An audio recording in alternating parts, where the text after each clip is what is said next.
సినిమాల్లోనే అవుతుంది. అయితే అక్కడికే వెళ్దాం. ఏ హీరో అలా ఎలా? ఓయ్ హీరోయిన్ ఇలా.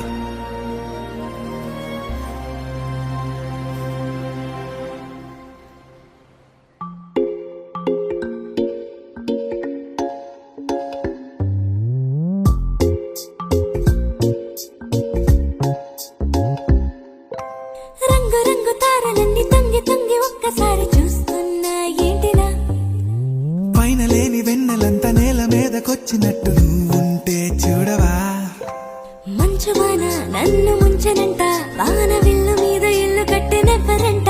ఈ లోకమంతా నిన్ను చూసినంట, ఏ దిష్టి నిన్ను తాకకుండా ఇంటిలోన దాచుకుంటా. రంగు రంగు తారలన్నీ తొంగి తొంగి ఒక్కసారి చూస్తున్నా ఏంటిలా? ఆ పైన లేని వెన్నెలంతా నేల మీదకొచ్చినట్టు